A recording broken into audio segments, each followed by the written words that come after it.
Namaste everyone, welcome to our Interfaith Dialogue. Today is our guest speaker, Reverend Robert Baer. He is an Interfaith minister and close friend of mine, and he used to work at the fire department in New York. He will have different aspects of interfaith in different levels in the community. Without further delay, Reverend Robert Baer, floor is for you. Please unmute yourself. I'm going to spotlight.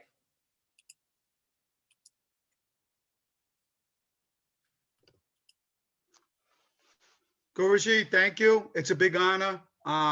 Everybody, esteemed guests, Reverend Susanna, P. Regina, Dr. Kripal, everybody else. I want to thank you for the opportunity. I also want to thank Shanti Rika Joseph and Reverend John Mundy to help me to, Shanti got me to become an EMT in the city of New York. She supported me, and then to become a minister. Now, I gave a little speech on Friday, and I'm probably going to touch on it again, but talking about what it means to be like a paramedic and firefighter and a clergyman. But I wanted to talk more because I wrote some things about being an interfaith minister. I was a EMT for 29 years, and I retired last July, and I was an instructor also for 23. So I had a sphere of influence to create the new generations. And I retired at a time where the coronavirus, COVID-19, changed my life as well as billions of other people. And then I would live in a question with Ram Dass, how can I help? Which we learned in All Faith Seminary. And it changed because I was used to being a teacher and an EMT. And now it became more real for me and my other fellow interfaith ministers and imams and rabbis and gurujis and pastors and other spiritual leaders. Is it what we're doing? Is it just about faith, hope, and love? Or do we need to help people in a non-judgmental and compassionate way when listening to our fellow human beings that we can help, both on the Zoom prayers or, we've helped on MASH or other things, wonderful opportunities. On Guruji does beautiful stuff here, with the World Yoga Organization and the UN, and I'm really humbled. That we have the universal laws and the golden rule, do unto others as you want done unto you. In other words, just be kind and loving to each other. That's an important part of being an interfaith minister and for us to teach others. And the other thing to address as an interfaith minister or as a human being is that this COVID-19 has created extreme isolation for many people, where people can't go out, people are so afraid, and they've been basically locked up for 11 months, 12 months. And it's not normal and desirable for humanity and to be, just locked down. And also, as ministers, again, we could talk about the racial divide. We're seeing stuff we probably haven't seen in 60 years, because I'm 60, gonna be 61. We grew up all the civil rights stuff, but I'm like, we're seeing stuff we haven't seen in 150 years in this country since the Civil War, and the sadness over, as I said, we lost over 450,000 people, I think. I wish I could have saved every one of them, and it breaks my heart, both as a medic and as a minister. Now, getting into talking about the ministry, the way it evolved for me is that I was a paramedic and an instructor for the fire department, training firefighters and EMTs and paramedics for about 23 out of my 29 years. And to give some ideas, I had oaths where I have a fireman's prayer, and it's an interesting one. It says, a firefighter's prayer: when I am called to duty, God, wherever flames rage, give me the strength to save some life, whatever be its age. Help me embrace a child before it's too late, or save an older person from the horror of the fate. Enable me to be alert and hear the weakest shout, and quickly and efficiently to put the flame or the fire out. I want to fill my calling and to give the best in me to guard my every neighbor and protect their property. If all according to your will, I have to lose my life, please bless me with your protecting hand, my children and wife. Now I'm going to read the declaration of, you gotta find it, of of of Geneva. And I'm just going to just take me 1 second.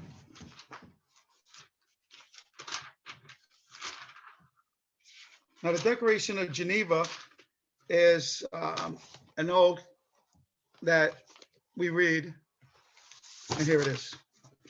Now, the Declaration of Geneva is what an EMT reads, and this is, and also physicians and other medical people. It's profound. I solemnly pledge myself to consecrate my life to the service of humanity. I will give my teachers the respect and gratitude which I will practice my profession with conscience and dignity. The health of my patient will be my first consideration. I respect the secrets which I am confiding in me, even after the patient has died. I will practice my profession with conscience and dignity and in accordance with good medical practice. I will foster the honor and the noble traditions of the medical profession.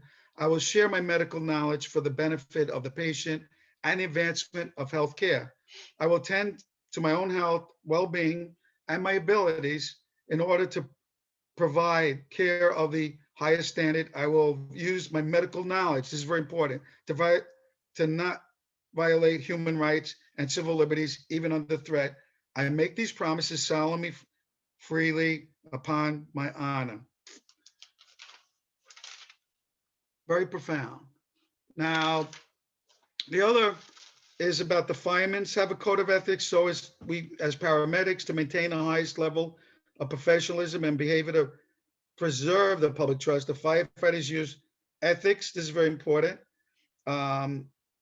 Is supported by local, state, and nation organizations. Firefighters and paramedics promise to act responsibly on and off the job with integrity, to respect, this is very important, diversity, and to reject discrimination based upon race, on religion, age, or ethnicity. This is the beginning of training to be an interfaith minister.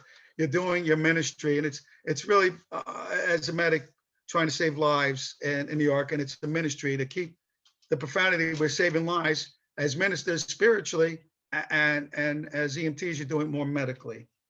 So just to know. Now, some of my training as a paramedic, I wrote some words about the relationship between a paramedic, a firefighter, and a clergyman or an interfaith minister. Personal service, altruistic love, courageous service to humanity as a paramedic or a firefighter, and a clergyman / an interfaith minister. Unconditional love. It's very profound. Paramedics, you could see, save lives medically. We have state protocols to operate a specific way to do the appropriate treatments. Firefighters also save lives, sometimes medically, and sometimes using their brawn or their God-given strength to extract people or animals from structures, buildings that are on fire, to carry them to safety from harm's way. And the clergyman / the interfaith minister help them both to feel solitude and peace when they are doing their jobs to serve humanity. I gave my history that I was a paramedic for 29 years, doing CPR, medical calls, treating people in cardiac arrest, gunshot wounds, etc., mental health calls, where people with mental illness or under mental duress, especially now with COVID, need to go to the hospital to get help for their problems. The clergyman position moved up on me gradually, especially when dealing with telling, this is where I changed, their family members had expired. They passed away from cardiac arrest or their other illness.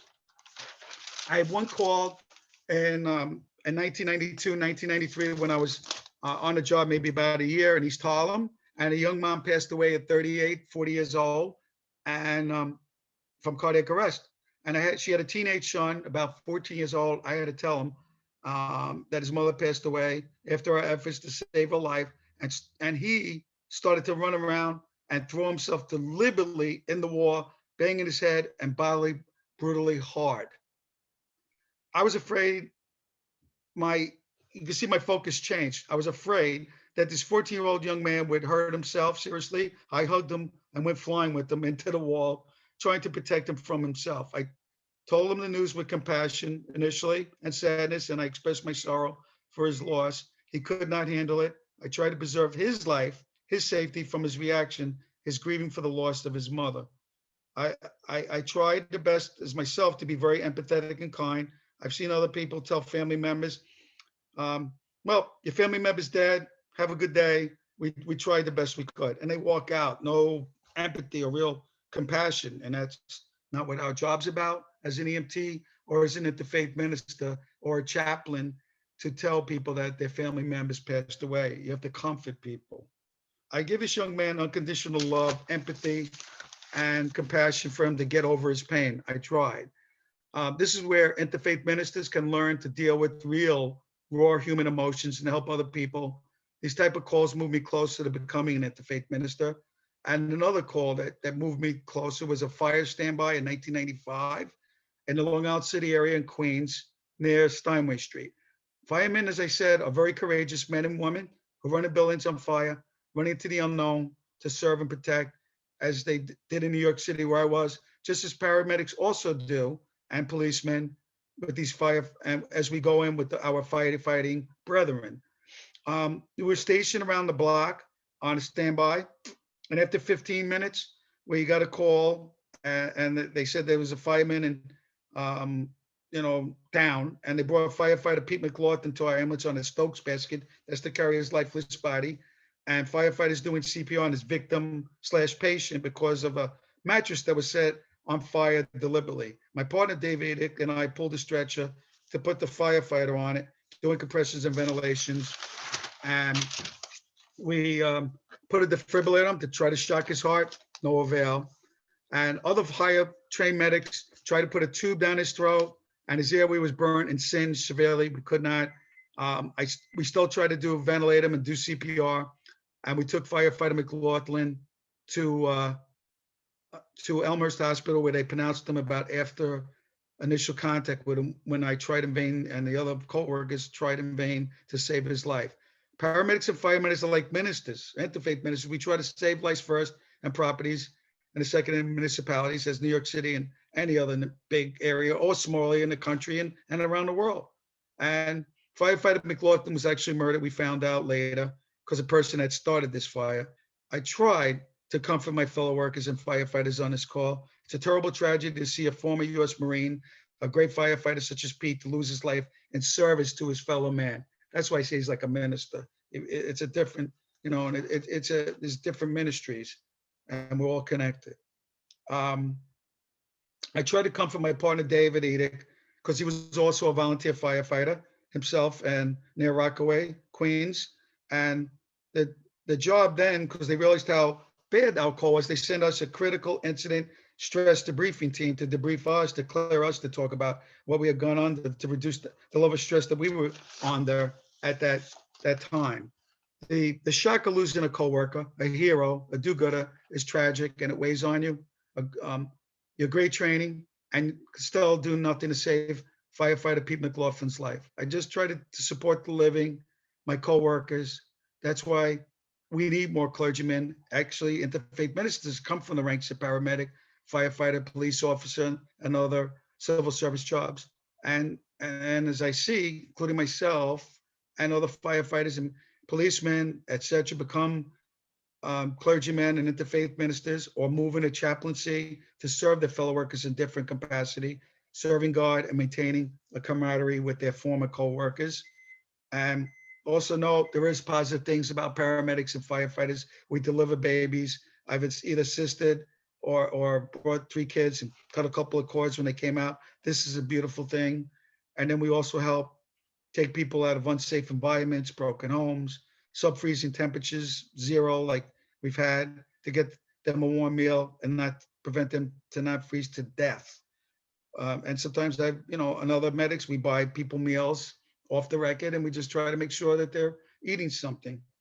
That's community work, like that you and my fellow spiritual workers here do in various cities.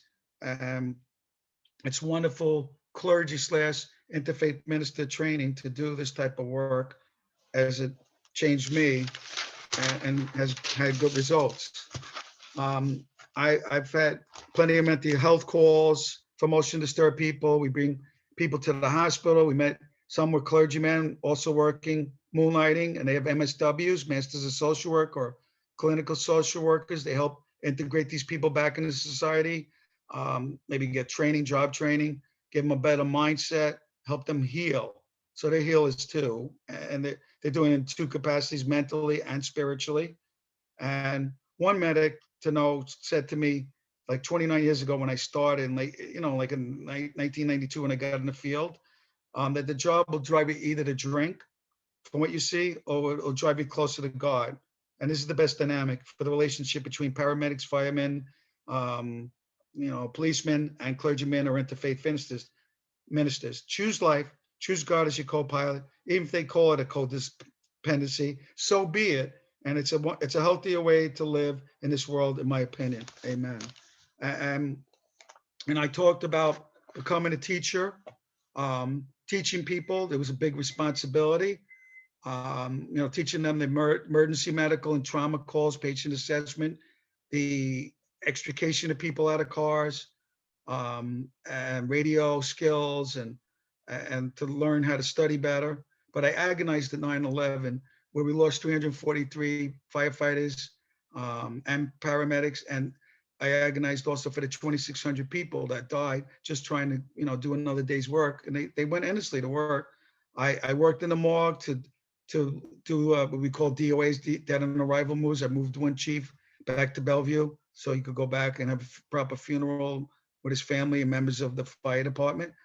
And I also answered phones at the academy after 9/11. That's what I did initially before I went down there, with family members inquiring about their family members, see if they were alive, they were deceased or not found. And I had a round of call with one gal, lost her brother, didn't know what happened. And she called me and asked his status, and she started singing.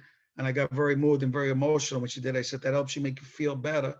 That's where I think the shift to interfaith ministry came for me, because to show the compassion, just listen to people, non-judgmental, and try to comfort them. I was learning some wonderful skills that developed as a minister for me. Other wonderful things, I taught CPR for about a year and a half just before I retired to thousands of people. And that was wonderful. I got to inspire a lot of people to become EMTs, paramedics, firefighters, other medical professions.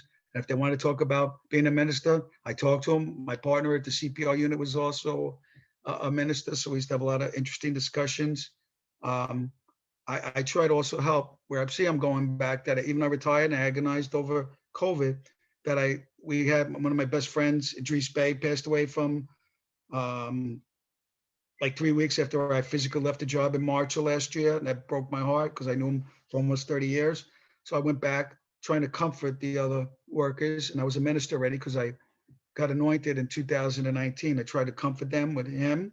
Then my friend's brother, Police Chief William Morris, who I knew from Queens College, passed away. And I tried to help his brother, Edmund, and comfort their family. I went to that wake and funeral. And also for Tommy Ackerberg, who was an instructor but died from a heart attack at a young age of 44. So I said, I try to teach remembering the dead, taking care of the living who are grieving the loss of the loved ones. I go back now as a minister, a retired paramedic, to support the well-being of my fellow co-workers, some who I've known for 25, 30, and even I have one, Mitch Friedland, who I know 40 years. Amen.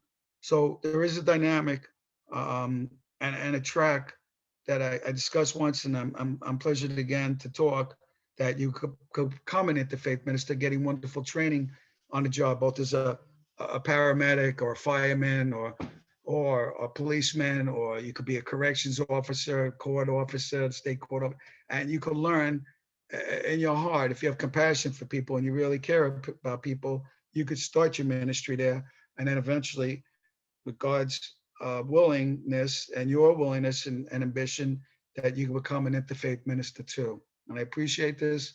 I love you all. Happy belated Valentine's Day to people that I didn't talk to.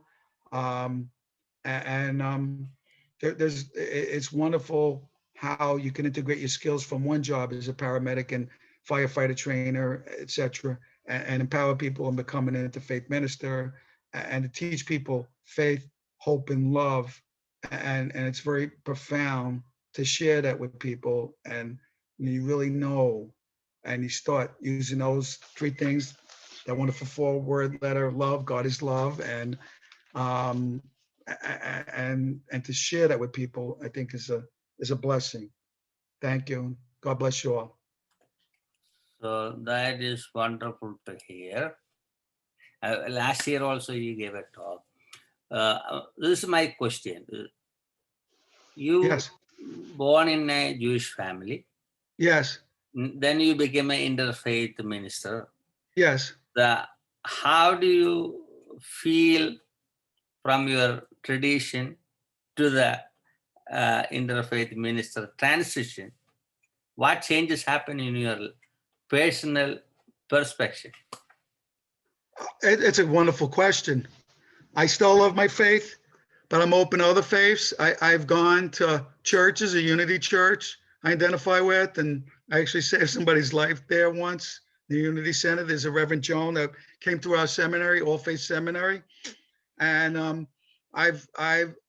I'm open now where I could actually. I'm the minister's assistant. I help them, um, and it's a wonderful thing. And as Rabbi Gelman said, what not less of, but more of, take on more, and always learn to embrace things, to embrace all the wonderful traditions. And I lead a service there, and I feel that's where God wants me. I'm more open. I'm not being constrained, because as Dr. Kapal Singh, we're all the same. There's one God. We could go, Hashem, Yahweh, Jesus, Vishnu, Brahman, but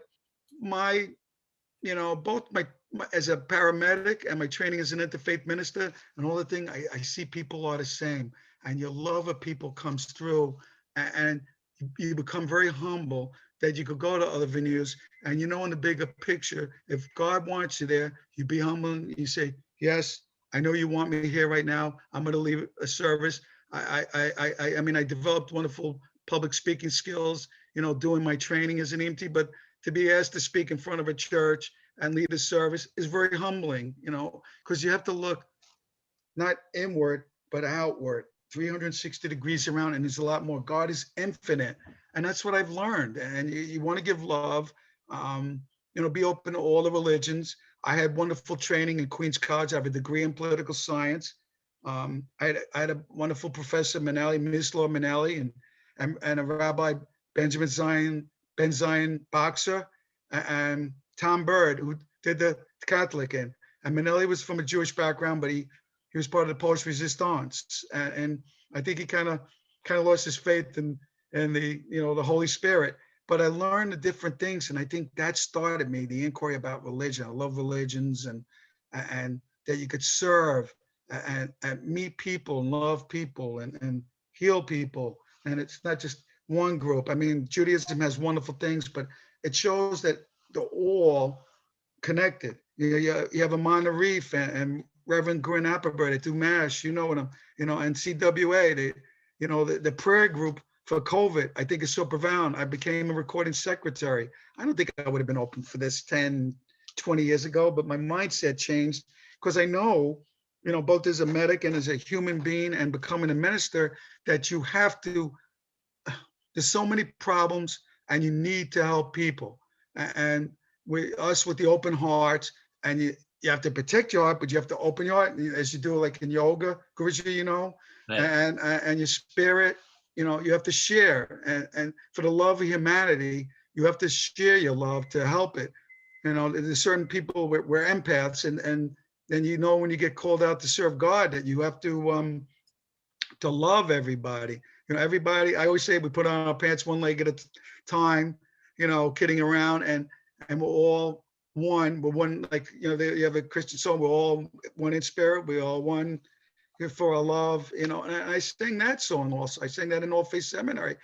We're all one, and that's what my job, the class in ethics and public policy. I took it like 2-3 times, and we had all wonderful people. The ambassadors, undersecretaries of Iran came in during the Iran crisis with the U.S. opened me up for this. And I love to, be here and be with all the people and to share like the intellect that we could have this dialogue or this wonderful dialogue that you created today. And God bless you, and all the wonderful people here. We're all, sharing love. And I think that's the most important thing, to be humble and share love and to inspire people to love each other, not go into hate, that bad four-letter word. It is what it is, but it doesn't help. We need to share God's love, and we know when we're called. That's what it's really all about. It's very profound and very humbling, and I appreciate speaking here about it. Thank you for the wonderful question. If you talk to children, Yes, a lot of time what they learn within their 12, 13 years of age, that's the thing they are going to develop in their personality. So what things we need for children to learn from interfaith teachings from their childhood? That's a great question. Wow. I have, because I never had children. I have like I have my friend Vinny and my friend Edmund Morris and Vinny Santoema. I became an uncle to their kids because my brother never had kids and he passed away 7 years ago. I tell them to learn their faith. I've gone to their christenings, but I also tell them that it's good to learn about interfaith dialogue. You have to learn about other people, other cultures, respect them, and learn that we're all interrelated. We're all one, human race, and we all came. There's one God, or not even a name for God, as Dr. Kapel saying. There's one supreme being. That's what I love when he talks about that. And we all should, have love and peace. And I also want to emphasize, like the stuff, love, peace, respect. And I tell my students the same thing when they get nasty or kids. I stop them from fighting. I have my Edmund's kids. He has 2 sets of twins, and I'm here. I was a paramedic, like 50 years old, and I've had kids. He threw me in, watch the kids. And one time it was hysterical. And I had to watch them, and I had to take them to a Burger King, and they all running around. And I kept my cool, but they had all this playground. You have to watch the kids, and you have to teach them, to love, respect, come back to the adult that's with you. Those are key things. And an interfaith, as I said, to not look at people different, to learn, to tolerate, not even tolerate, but just to integrate and love them just as your own. They are everybody, your young 12, 13-year-old, they could be from India, from China, Japan, Korea, Europe. We're all brothers and sisters. If you could, I try to get that through to them at a young age when I do talk to them. Just love them. Don't judge them. Love them. Learn about the cultures. Eat the different food. Go to the churches. Go to the synagogues. Go to the mosque. Learn about culture. It's a wonderful thing to learn, love, and respect other people of different backgrounds. Always, if you just have like one, well, I'm Jewish, I'm going to stay with Jewish people. I had friends of all different backgrounds. My mom was a school teacher, and she made sure, I had friends, all different backgrounds when I was growing up, and I loved them. I didn't look, well, you're this or yeah. I looked at their character. Were they good people? Were they loving? Did they care about me? Did I care about them? Did we had common things? And as I get back to it, it's love, respect, and to learn the other cultures, the religion, read books about it. Even at a young 12, 13, I was reading, the Catholic Bible, read the Quran, learn about other cultures, and learn to, I keep on coming back, love and respect, and be open to learn again about other people and the cultures. Any other questions? Yeah, I have. First, Robert, I want to thank you for sharing your life and your ideas with us. I think this is marvelous and wonderful, your journey from childhood up to all the things you have done and found them all interrelated to each other, and giving you a chance to become better and better as you looked at the interface with all these things you did in your life. I have more or less similar kind of experience in my growth the same way. But I find that compassion is the key for everything, no matter what. Really, the life cannot exist without compassion. No. You mentioned that the way and Guruji also mentioned about these things. To me, in my life, my role models, my grandfather was a great role model for me, and so was my mother, regarding the compassion, the way they dealt with other people. And if I did something inappropriate, they say, hey, this is not the way to do it. You know, they have the same desires and life and all that sort of thing. But unfortunately, the patients I saw in my clinical practice, they did not have that exposure. Either they were neglected, or they were child abuse, or sexual abuse, or domestic abuse, or their role models, the broken families, and those kind of things. And the churches they went to also were a little bit more stereotype and thinking. You know, they said this is the only way. All other things are, you know, not appropriate, and you're not going to go to heaven if you don't do this and that and all kind of stuff. For that reason, most of the psychiatrists actually did not want a clergy person on their team, but I always loved to have one. And I always invited for person to be a part of in my patient care program too. But I mentioned them that what I want them to do is come as to assist in the treatment. They don't need a sermon. They don't need all the hellfire and brimstone of type of stuff. What they need is they need something which you can find, because Bible is like a pharmacy. There's a lot of good things in it. Find those passages which will help them to feel better, develop better self-esteem, develop better outlook towards life. And also don't pray for them, but teach them how to pray so that they can construct their own. And we used to have a spirituality class along with in my units, and where people voluntarily can join and learn how to do their prayers. So what I'm trying to say is, you know, the compassion, although some people think it's an innate thing, yes, to a degree it is, but really it has to be cultivated. You're right. Well, compassion is, some people don't have it, and some people can learn, or some, as you said, people have clinical things, they've been abused, and I was the one that would bring them to you in the hospital. I see them firsthand. And I seen, you know, the abuse, the child abuse also. I didn't even talk about it. Kids getting their legs burnt, and it was like, you know, like what's going on here? You know, even for me, it was like I had to calm my partners down because they were getting angry and enraged, you know, at people. I found knives in cribs, and I'm like, I had to talk my partners down because they're ready to, you know, like, what the hell's the matter with them? You know, why do they have the knife in there? And it was my tradition. And I said, I've never heard of this one. And I, you know, went to a cop, look at this, you know, like, I don't know. Kid has a pitchfork fracture, a broken arm, broke my heart, and a little knife in the crib, you know, water, fever, spirits. I said, I can't make that determination. I don't know. It could be.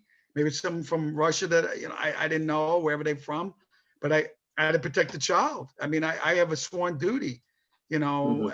You know, I think as an EMT, and I think as ministers too, if we see something really bad, we got to report it. And, you know, it's for the greater good. You got to protect humanity. And you have to have compassion. As I said, compassion. I got stuck on love and respect when I was talking, but compassion is a big thing I learned. I have it, sometimes too much. I don't know, but I give it anyway. I don't pull it in. If people really need it, I give it to them. And that's what we do as ministers. And I was getting trained in it. I was doing it. My ministry work was 30 years ago when the job, and probably even 40 years ago when I was helping people.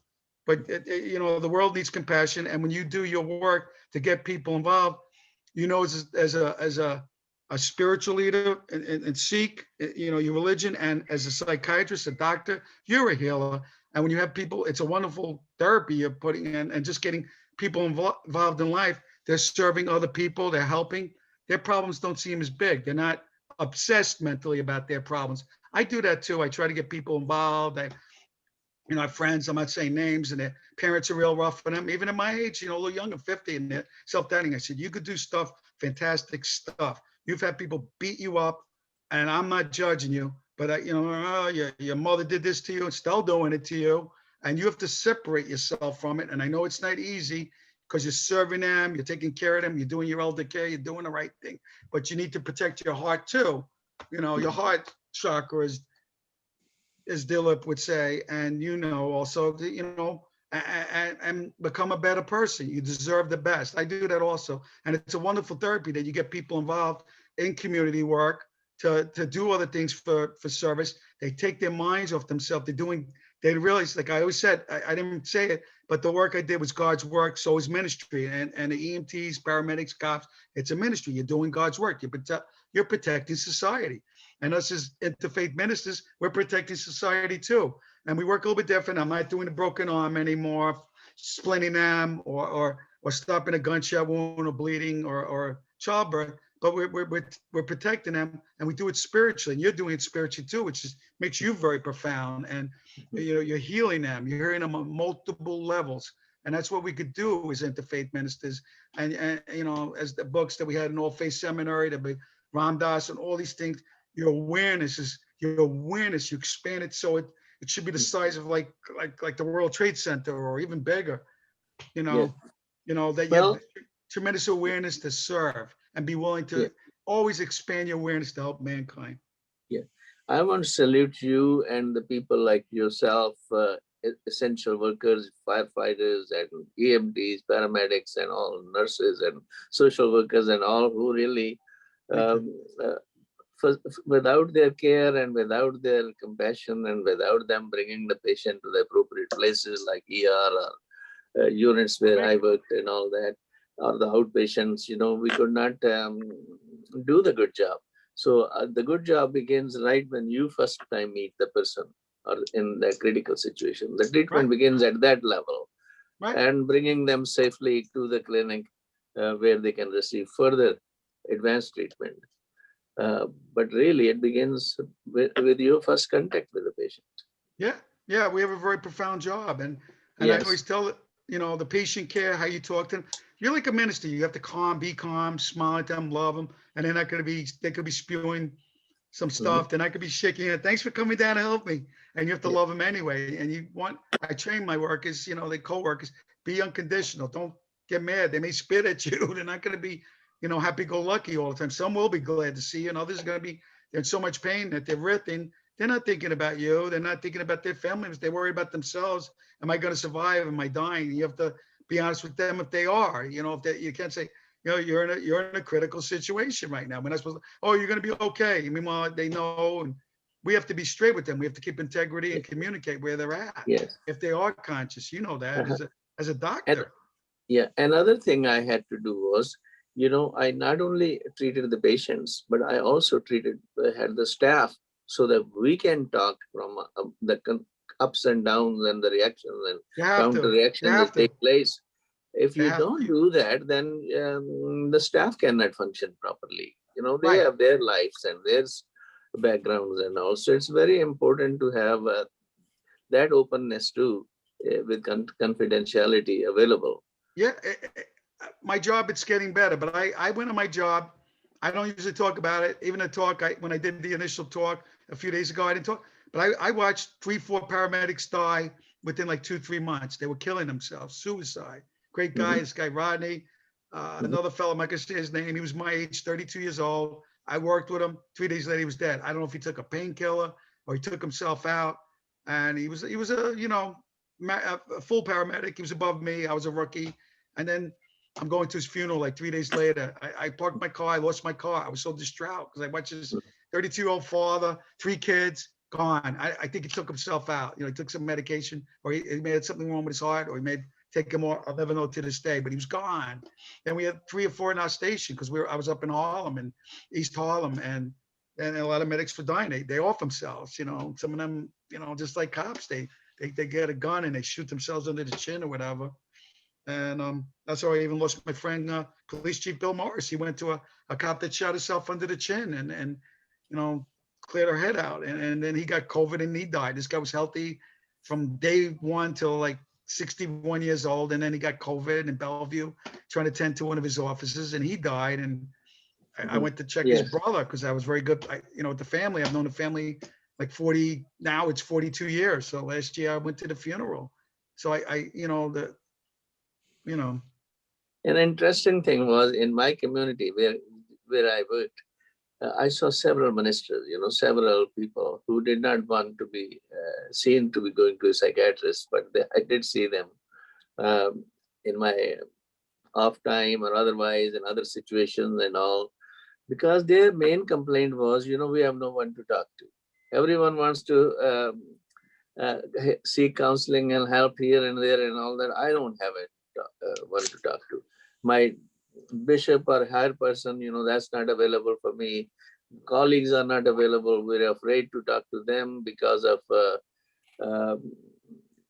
what they will think about me and all that. So they had a lot of perplexity and a lot of unspoken depression and panics and anxiety problems. Yeah. Uh, I even had a cousin that's got problems, and she is a mom that's got dementia. And I talked to her, I said, you need to talk to a therapist. I'm not a therapist. You're talking to me like I'm your therapist. Mhm. And I don't mind talking to you, but some of the conversations not appropriate. I'll listen to you, but I'm going to tell you as a professional, as a healthcare professional, even though I'm retired, you need to talk to a therapist. And I gave her a few places, and I'm going to call back in a few days, and I'm going to be on her to call and start talking to somebody. I said, because you have fears about COVID, you have fears about your mom dying, you have anxiety about you getting COVID, and you need to talk to somebody. And I do talk to her. I spend sometimes half an hour now. I said, but I'm not a licensed counselor. I'm good at it because I've been, an EMT and the training we got in all phase. I'll listen, but I'm getting to a point. I said, you need to talk to a therapist. And I've got numbers for people. I'll listen with compassion as an interfaith minister, but then I'll say, you need to talk to somebody. And I start giving her places, and I'm going to call her back, and I'll get the numbers and make sure she calls, because there's so much I could do, but I also have to be aware that I'm not a CSW or an MSW or a psychiatrist. I talk, I can listen. I'm very grounded. I can give you good advice, but I can't. If you're having anxiety, you need to talk to a mental health professional. And I told her, I can't namby-pamby with you anymore, and you need to talk to a therapist now. You have a lot of anxiety problems, awareness. You're getting scared about your mom. I agree with you, but your mom's 90. She's closer to going than you and I, or people like that could live another 15, 20 years, and we could be gone before them. But you need to talk, maybe a clergyman, a rabbi or a therapist. I gave her 2 referrals to, places to call. You need to talk and get some help for yourself. Because my ego's not involved. They're like, I'm an interfaith minister and I'll counsel. I do talk and listen, but it gets to a point. If I see somebody's really struggling, I'm like, you need a therapist. You need a psychologist. You need a psychiatrist. This conversation is not appropriate with me. I'll listen to you, and I have a lot of compassion. I can tell you things to do, but there's a point. I can't. You're having tremendous anxiety. You need a professional. You need to talk now. And I told her, I was blunt. It's not about me. I got my I need to get her the proper care. Reverend Susan. Thank you. Thank you. Robert, first of all, you remind me in the Talmud, the famous saying, whoever saves a life saves a universe entire. Yeah, it's in the Torah. Yeah, it's in the Talmud. I wrote about that. Yes. Yeah. It's one of my favorite sayings, and I want to thank you because I think about all the universes you saved. Yeah, they actually say, I think in the Talmud they say, save a life, you save the universe. You saved the universe. Yeah, there's different translations. There's different interpretations of it, Yeah, but I have seen it. And I I have looked it up. That you have saved so many universes. And I thank you for that. And, I thought, I've seen quite a bit of death and tragedy as a minister, but I was thinking about you, that I don't think any of us here have been on the front lines like you have of death and right in the moment. You know what I mean? Like in crisis. So I wanted to ask you 2 questions. The first one is, what has that taught you about life and death? Especially, death is the great equalizer. And 2, I get a question very often as a minister. Reverend, why? Why does God let this happen? Why? Why does a 2-year-old child get abused? Why did this one young person, get cancer and leave 2, children behind? why? These two questions, how would you answer them?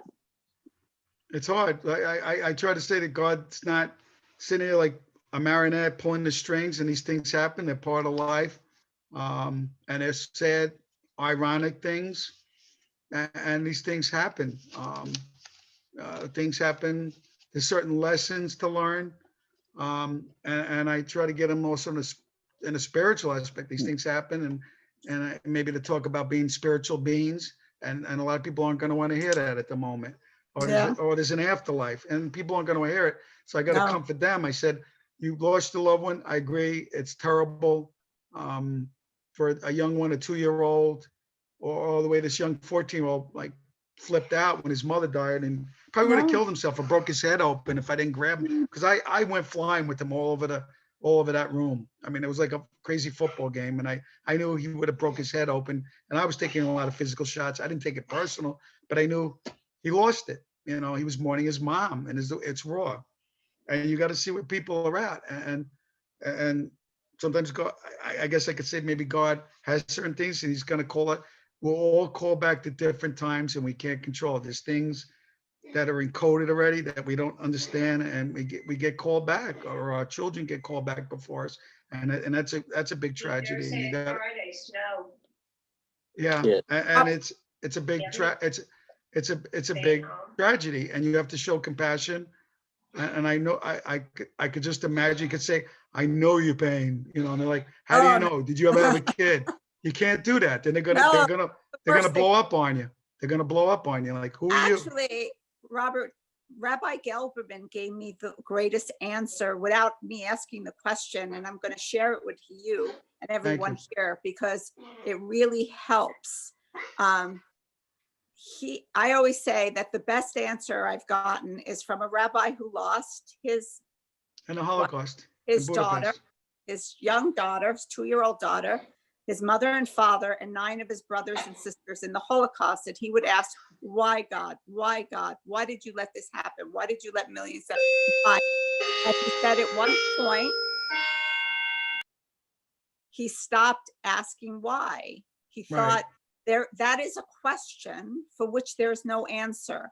No. Instead, the better question, and I think Dr. Singh would like this, was how can we make it better? How can I make it better? And that's what you do. You make it better. I got to tell them, you know. That's passion. Isn't that a great answer? It's wonderful. I want to add that it is a great answer, Suzanne. And often when people ask me questions the same way, I said, I don't know why it happened. But what I can do is how I can assist you now with the situation so that things in the future somehow can be prevented. So let's think together and let's grieve and think together and try to figure out better solutions for prevention. But as clergy people think you have the answer. They come to you, you know, like have the answer. I say the same thing. I don't know, but you can't. You have to be honest. I don't know why. And the same thing, Robert, that you made another very good point. I also have people come to me that obviously need a psychiatrist. But they don't want to go to a psychiatrist or a psychologist or a social worker. Or so they want to go to Mr. And I explained the difference between spiritual counseling and psychological counseling. Spiritual counseling and interfaith counseling is bringing people, showing them the way for them to God. And interfaith counseling is helping people of different religions find commonality and understanding one another. It is nothing to do with psychological. No, not at all. I tell them that. I said I want you. That's how you. I do tell them that, and I said you need to get closer to. If you're distraught, you're home a lot. You need to get closer to God. You don't need to go to a church. You don't need to go to a synagogue, a mosque, a temple. You could be at any moment and tune in with God. Right then and there, you could have your prayers, or you could say your own prayer and get closer to God. And I'll advise them like that. You know, I said. It's wonderful to go to these institutions, but now it's a lot harder. They're starting to open up. And if you feel you're at risk because of COVID-19, don't. You could get your book. There's Zoom, like we have these wonderful Zoom sessions. There's prayer groups. My own cousins are ministers in Virginia, and I've been on calls with them, and all their friends love me. I have a great time. I went on like last Sunday. The weather was bad, and I went with them, and they were in their own discussions, but my cousins let me in. I'm like, well, you probably don't understand. Yeah, because I haven't been on a month, but it's okay. I'm getting everybody's spiritual essence, the positiveness. It's very different. It's, it overlaps, but it's different. Yeah. And Dr. Singh, I've had, like, after 9/11, you mentioned, I had people referred to me by psychiatrists. And I said, why are you here? And they said, because my psychiatrist said I needed a spiritual element. Yeah. That's exactly right. And I have done the same. Because we have what they call adjoining roles, not everyone knows everything and at the same level, but we facilitate each other. And that's where I tell them that, I can help you in such and such areas. Now from there, you need to go to your pastor or someone who knows spiritual counseling the way will benefit you. And the same way, social situation, a family situation, it's no different than being a, family doctor and then referring a patient to a cardiologist or a cancer specialist or rheumatologist. It's just the same way with us. Mm-hmm. Like a traditional ministry, they used to have psychology to learn. Any ashrams or any religious training programs, they always have degree level psychology to learn. Right, yeah, social work, psychology. With Rabbi 25 years ago, we had psychologists come and teach. We did. That's wonderful. That should be reintegrated. So Robert, I've heard you talk now last Friday and today, and I'm just continue to be blown away by the amount of respect and admiration I have for you personally and what you all do. I guess my question is, how do you prepare yourself, or how did you used to prepare yourself when you knew you were going into a situation that was going to be dramatic and life or death? Was there a process you put yourself through, and is it any different today if you find yourself in a situation? Take a deep breath, focus. Is there a particular process or way of thinking that you prepare yourself for these difficult situations when you're en route? Probably to focus, take a deep breath.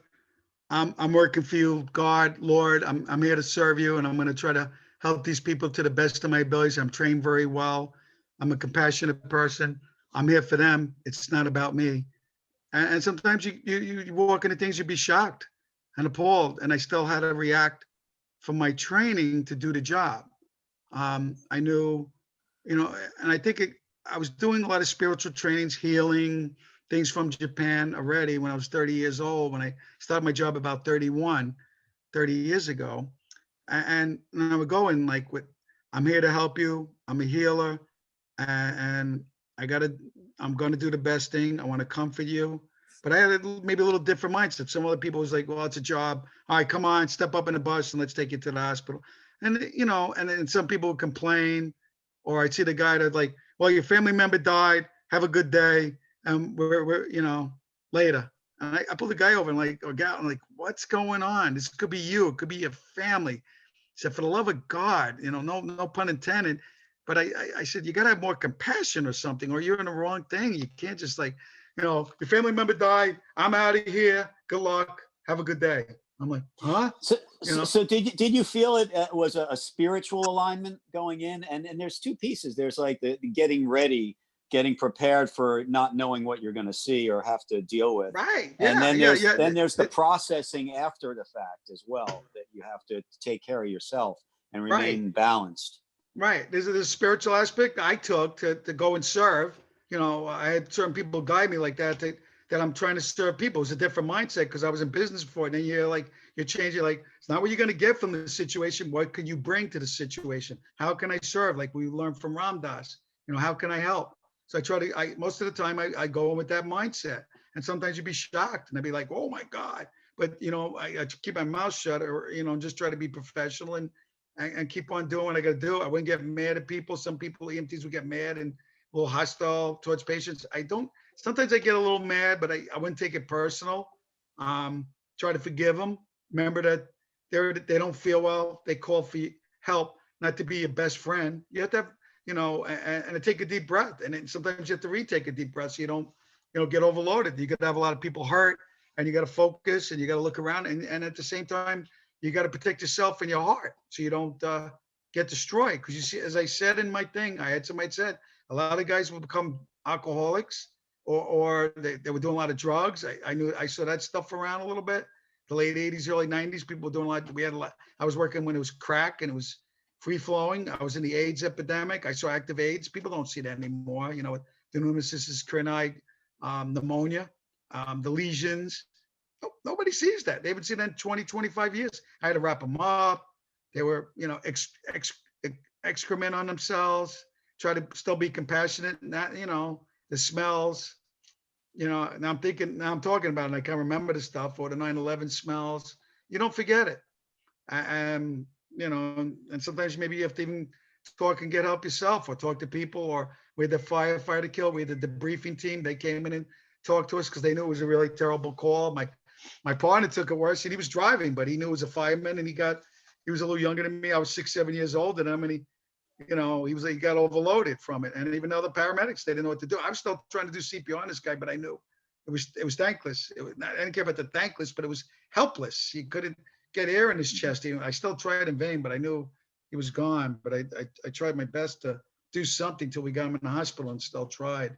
But he was lifeless. And I know, you just know after, you know, seeing X amount of calls, that I couldn't bring back that man. But it was very frustrating. And because, you know, you have great training, some of the best training in the world in New York, and there's nothing that you could do to bring him around, you know, which was kind of sad. But thank you again, and I'm kind of inspired by your journey towards the more spiritual side, and kind of finding that path. So, you know, I resonate with that. So, thanks. Thank you. You're wonderful, Pete. Thank you. Appreciate you. So like army, police, fire force, medical department, they always go through the difficult part of each person's life. Yeah. And never know they'll come back. That's the way it is. And they have the hope, and they became the person to start the job, you know. And I remember in 90s, I was working with the total literacy campaign in India. That's the first campaign happened in the world, actually. So every year we have an annual celebration. So we made a area festival. So we had to sing, act, different talents we had to try. So suddenly I invite my friends, oh, we are going to do a drama. They asked me, drama now on the stage? I said, yes, you'll make up, you know. So my part was, I'm the god of death. Usually the god of death come in a bull, sit on the bull, get come.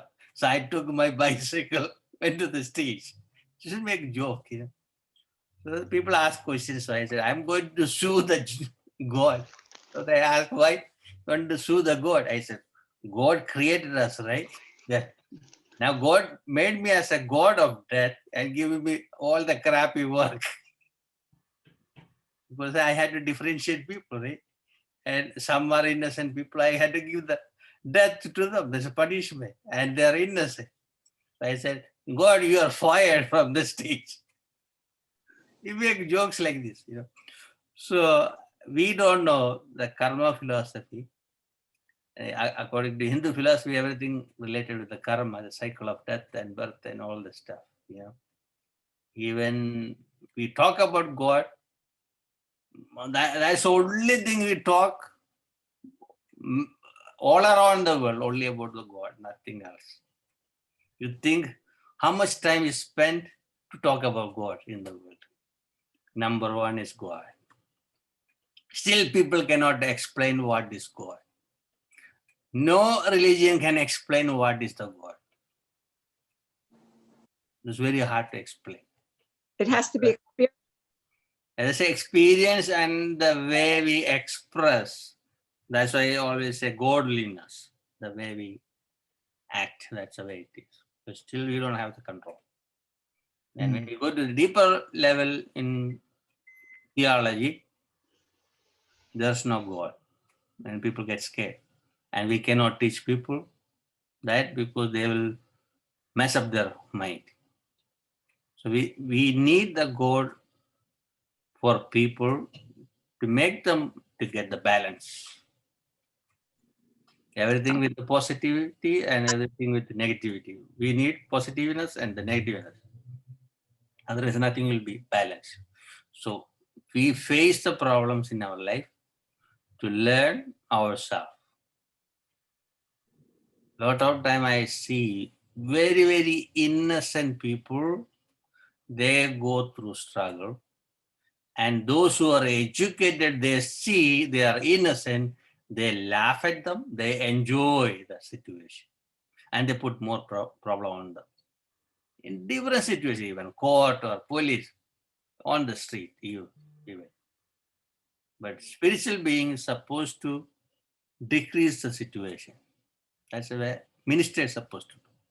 You know, even if you look at around the religious leaders, how they torture people, abuse people, sexually, mentally, socially, financially. Even they do all the mess. That's why people go to the communism and all that stuff. You know, even democracy is not working, bureaucracy is not working. You know, kingship is not working. This is all problem from our mind. The way we understand things, how we rule the world. Instead of dominating things, we have to learn how to serve it. That's a part they forget. But Guruji, wouldn't you agree? What impresses me about you, Robert, is someone like you who has seen on the front lines what you've seen, and I'm sure you've met these kind of people. The opposite, they become hardened. Their walls go up. They disengage their heart. You know, To survive. they're just trying to survive. You took the spiritual approach. You went deeper into your heart.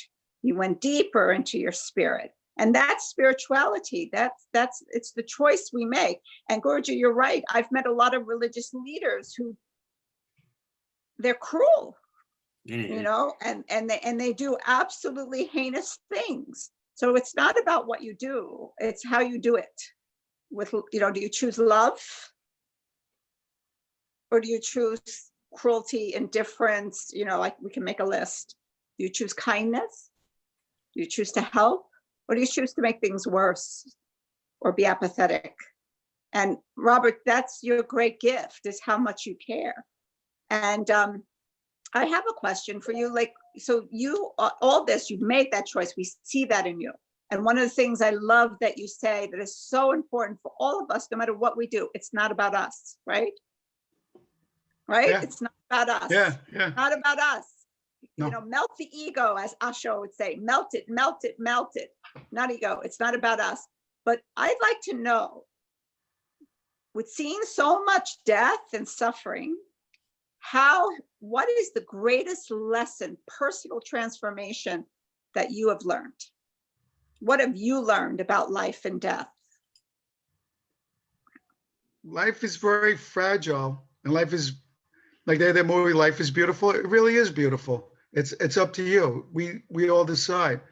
I've seen some of the worst stuff, probably humanity with the 9/11 and just what people do day in and day out. I had to go to a murder trial where one brother shot the other brother, and they were asking me the last word, but it was like a year and a half, 2 years after. So they were like, you know, what did he say? What did he say? And the brother's looking at me. The one that shot his brother's like look like he's ready to jump over me and trying to intimidate me. And I said, the brother said, my brother shot me. I didn't remember his name. They were looking, and even the lawyer was trying, you know. But I've learned that life is very fragile, to really enjoy it. I've seen, demise of some of my family members a little early or sadly, and it's very hard. And I try to stay with God and to get me through it. And sometimes it's still hard. I lost a brother 59 years old. But I also, he taught me, if life is not good, you can leave. And he told me, I'm going to leave very soon. I'm like, don't push so I'm a medic and I'm kidding with him. I said, like, don't push the appointment. But this was his birthday in December 29th, 2013.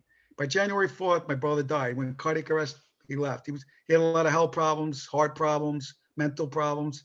So he left. And I kidded with him because I didn't, but my ego was, I didn't like the way he was suffering. I did everything I could to help him. I took care of him. I took care of him. My mom had Alzheimer's and dementia. I saw, a Phi Beta Kappa woman, went to Hunter High School and college, and beautiful school teacher. And I watched her like disintegrate, but she fought so we could sing. A few days before she passed away, we were singing Popeye the Sailor Man the way I did when I was a 50-year-old man. But 45 years before I was singing Popeye the Sailor Man with her, so at least she was, still had her wits, even to the end. She loved me. She showed me, she said, it's okay, you didn't get married. I love you. You're great. Don't be sad that I'm dying. She was teaching me great stuff. Don't be sad. And I still miss her. But I have a lady friend. I tell her, I said, she sings also. I said, my mom would have hit it off wonderfully. She would have loved you. And ironically, on the day my mom passed away, she was, or a birthday. It was either or, like, because the day my mom was born and when she passed was like 3 weeks apart, because I tried to get her to her 85th birthday and she passed away on her 84th and like 3 weeks just before. And she sang to me. So I was ecstatic. She was singing a lot of like Sound of Music, this and that. I said, my mom's living through you. Somehow my mom came through you and she was singing through you and you love the music too. So it was like a very interesting, like spiritual experience to see, Donna singing and a yoga instructor, Guruji, and she loves to sing, and she was singing the stuff that my mom used to love to sing. So I was kind of ecstatic. My mom, so even though her enjoyment and her singing the same stuff was like a spiritual experience, kind of what John talks about, John Mundy. And it was like, I knew my mom was still alive, kind of Donna was singing, but I also heard my mom's voice in there a little bit singing to me. So I knew she was okay. And it's a wonder if you could put that together and understand that, we're spiritual beings, not, in human bodies going through, like this physical experience when there's other dimensions, and you got to be open to that. I try to get people open to that, and they don't understand. And I think as a ministers, we have to guide them in that too. This is just one step along the way. But to have an experience like that and having her sing the same song as my mom, I said, that's a wonderful gift. And I know my mom's alive and you're alive. And I can't explain it. It's like an interesting dynamic. Like she was singing, but I kind of could hear my mom and stuff like that. If you get people to realize that, life is great and you look for the positive things, or that it's fragile and you should live in the moment. You should enjoy yourself more, laugh a lot more, or do these wonderful workshops and Guruji does the work that he does, and you do, and Kirpal and Pete Regina, people that are on, and you get people on that track. Or I have my friends listen to this, and they sometimes they tease me about being minister because I wasn't like that when I was younger. But my friend listened to my speech that I did Friday. He's like, I'm impressed with you. So you come a long way, and that keeps me going. That was a big compliment too from a child friends, like a brother.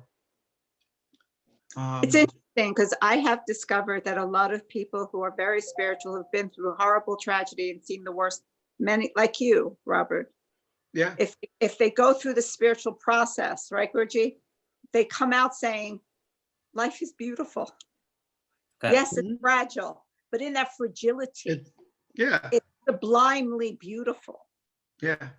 And we must enjoy the moment. We have to be grateful for whatever we have in the moment and make the most of it while still helping, while still, having compassion. But I find that one of the most wonderful qualities of human beings is when I meet people who have gone through such tragedy. And Pete, I'm sure you have met so many people in Africa like this, right? People who sometimes have nothing, who've lost everything, and yet they'll They're sing still and positive. they sing and dance. They'll say, you know, they'll give what they have. This is the most beautiful quality of human beings, don't you think? It is. It is. Mhm. It is. So, like when you look at the light, you need darkness behind the light. Otherwise, you won't understand the beauty of the light. Yeah. And the light split into different colors, like a peach light. Then you see the beauty of the colors. That is what the light is universal.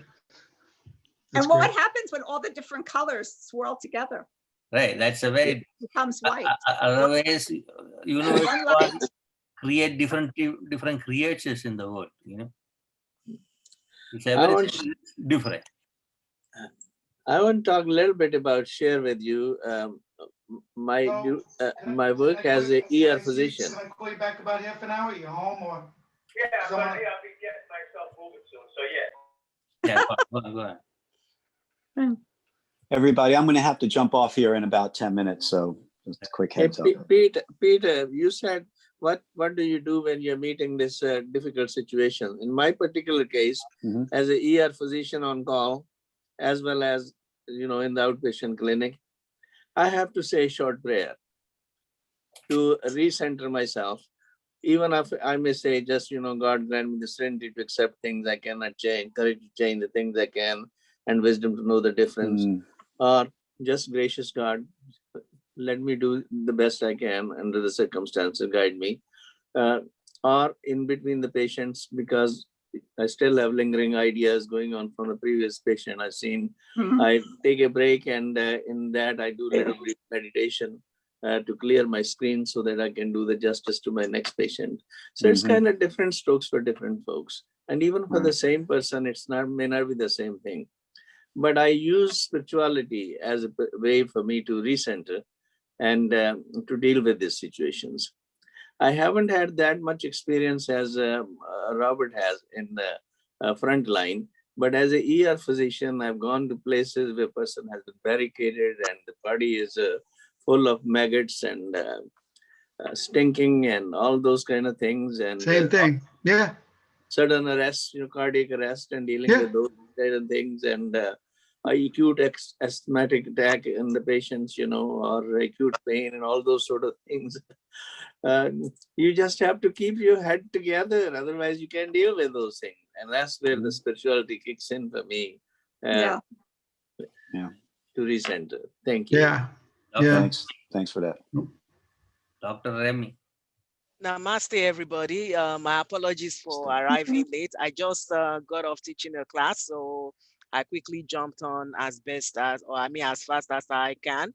Unfortunately, I wasn't here for the beginning of the discussion, so I'm not sure what exactly you were all talking about. But from the little that I gathered, you know, I also find myself in a fix sometimes when people know that, you know, I'm part of a seminary and, you know, I'm able to offer, you know, some sort of listening. I can lend them my ear, which means, you know, if they have a problem or something like that, I can invite them to have a discussion with me to assist them maybe with, you know, spiritual growth, or to help or make suggestions in improving their lifestyles or choices.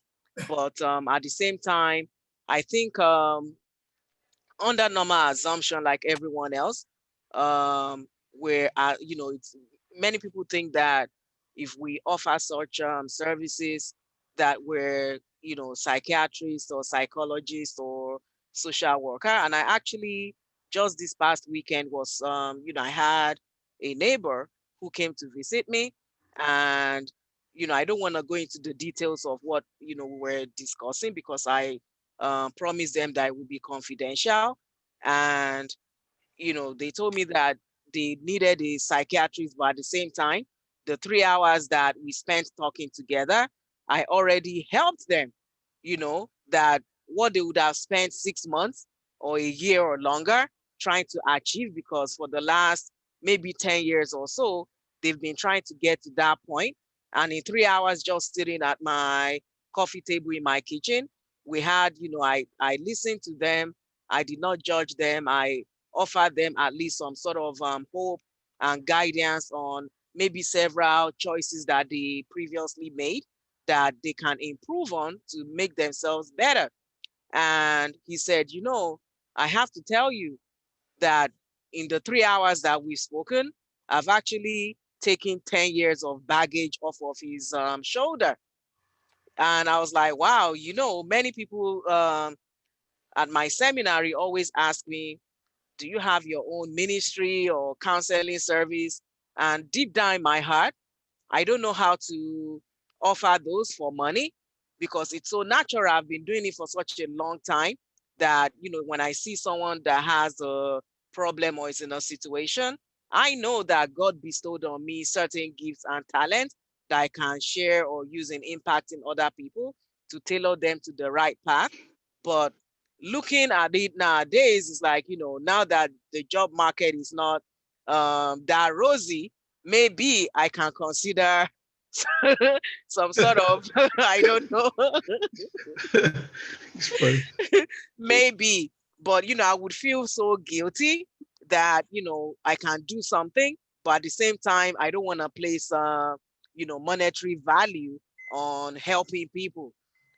So, but I think that if we have the gift, for spiritual counseling, we can continue to bless people and offer them the best that we can, which I think everybody here is doing. But sometimes we don't know that part of that spiritual counseling, we're actually even doing psychological counseling without even calling ourselves psychologists. We're doing psychiatry, which we don't even know that we're doing it because we're not calling it that, Remy, I think Yes. my experience is that when you come from a spiritual perspective, sometimes I've had people where we've had a counseling session where we pray, meditate, and then from that deepest part, aligned with God, that they ask the questions that they're leaking, that I've had people say, this feels like a month Yeah. of psychiatric counseling in one session. And I Wow. think but not everyone can do this, but if you bring someone to the source of their being, right, it kind of breaks through, right? The mental, the emotional. Yeah. It's like Emerson says, the soul uses the mind and the emotions like the body uses hands and feet. But it's a tall order to get some people to their soul, but obviously you do it. I've done it. Not everybody can, but it happens. And when it happens, the breakthrough is transformational on every level. Yes. Every level. Guruji, do you agree? He's not paying attention. Can I jump in quickly, Reverend Yeah, Susanna? please. Thank you so much. I think it also depends on the severity or scope of the problem the person has. So there are people that we can transform, in a few sessions or in a few, dialogue session or counseling session or so on and so forth. It really depends on the situation or the scope or severity of the problem. Some you will still need to refer them to specialists, but in most cases, it would work if you're able to actually bring the person back to themselves, like change a few activities or change your mindset, change your worldview or your spiritual affiliation or something like that, and the level of your thinking, and equip them with other activities that can improve their lives.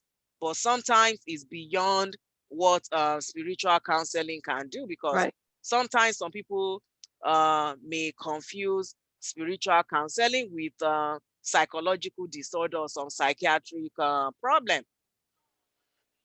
No, I agree. These are part of the day-to-day life earlier, like the parents, grandparents, they take care of the children's problems and they don't have this much stress earlier. And when they became like a independent, living alone, Children are not connected with other families.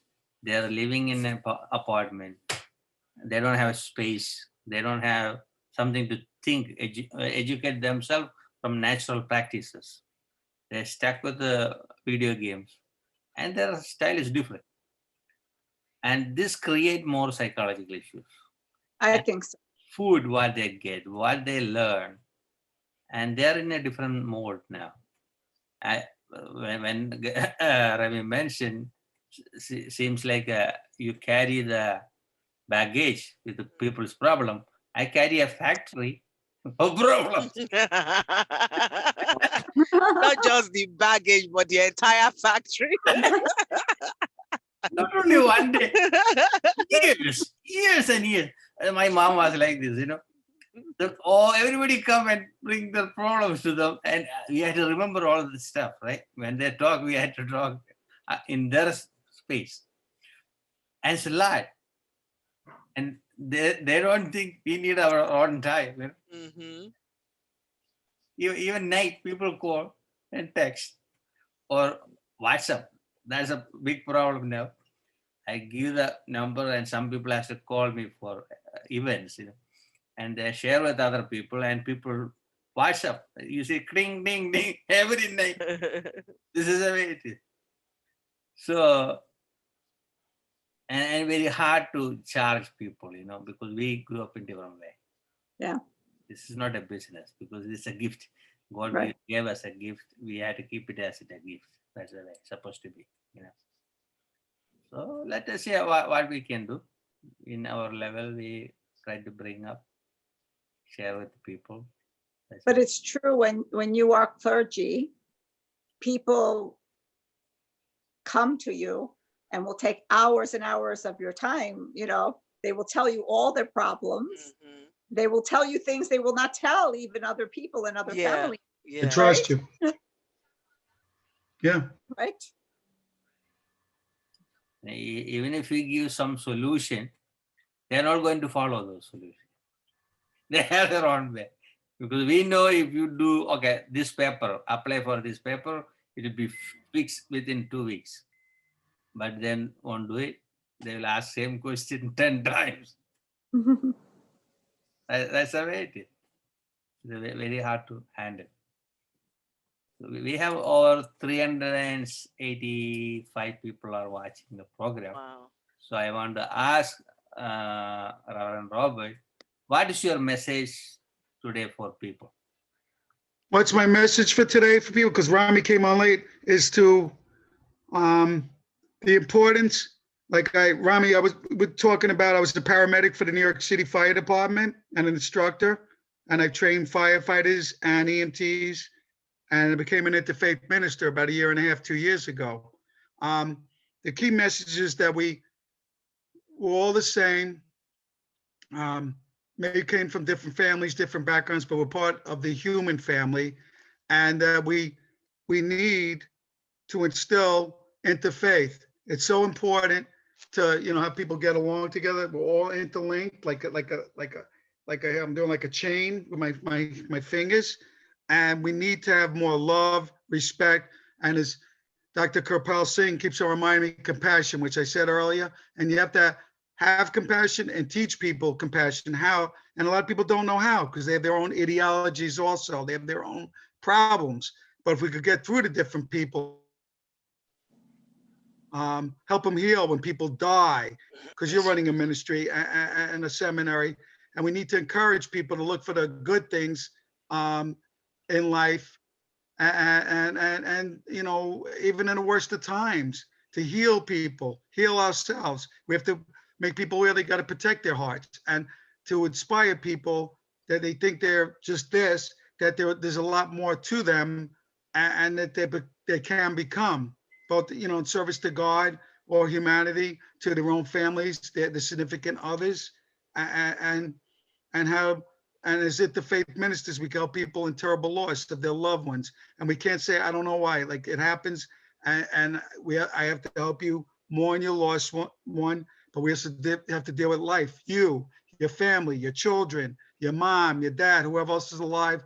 We got to keep on living, and we got to remember the dead, and to, keep their memories alive, and know that at some level, spiritually, they're still with us, even though physically, in the physical realm that we're here, in this dimension, they're not with us anymore.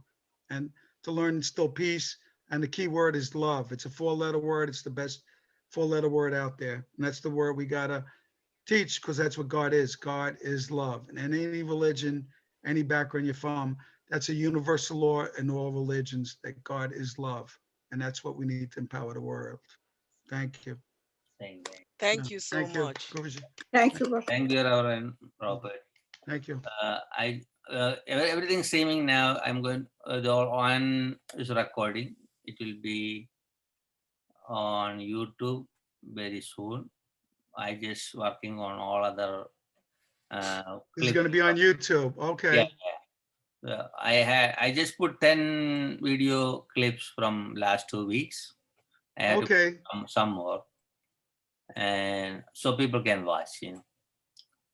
Yeah, I want it because I have people I wanted to forward so they could get the real message, the real gist. Yeah, it would be wonderful. It's educational. It is. As I say, it's not about me. It's about them. It's about everybody out there. Then we supposed to have another event on When? March 8th. Some of the NGOs are preparing for the International Women's Day. Oh, Yeah. nice. I got one speaker. She's a former deputy president of Nepal, Prime Minister of Nepal. If NGO cannot put extra time for her, then we had to make another event on 7th of March. And Okay. let's see how. Let me know. I'd like the to see that. partnership events. I'd Then like to see that. That's important. April 22nd is the Earth Festival, our annual festival. So save the date for that.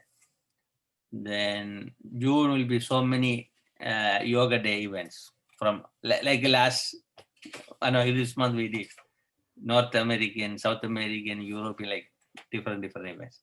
So let us see how we'll do the events. I supposed to travel to India. I'm not sure what will happen because the corona is growing some places. So we are still cooking. Let us see. So Donna, which Donna is this? From the UN group?